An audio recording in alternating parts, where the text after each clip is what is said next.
I mean, someone will say, surely you can't throw out the baby with the bathwater.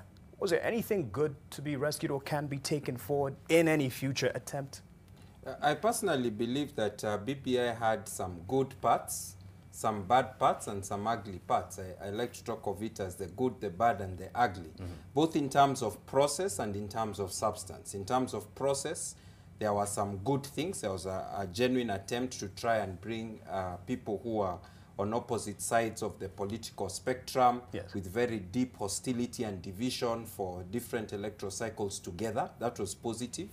There was an attempt to actually investigate and interrogate what ails us every 5 years, this electoral cycle that creates such deep divisions, ethnic and economic chaos in our country. How can we deal with it?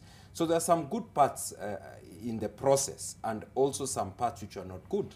As Ahmed Nasir has explained, the process was not really inclusive from the beginning in terms of constituting the team, that the steering committee or the task force that went around collecting views on the Building Bridges initiative.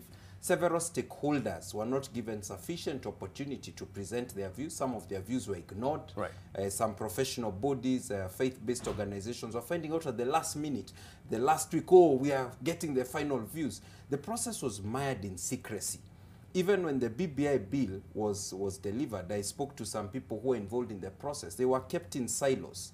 So you are a lawyer, you are dealing with this chapter, but there was such fear of you knowing what is happening with the other chapter. So this was part of the bad and the ugly in the process. And in the substance, there were some nice proposals in the substance to strengthen, for example, to increase privacy, the right to privacy in the Constitution. There are a number of good provisions in the BBI bill. For you, and some are bad. What outweighs the good, the bad, or the ugly?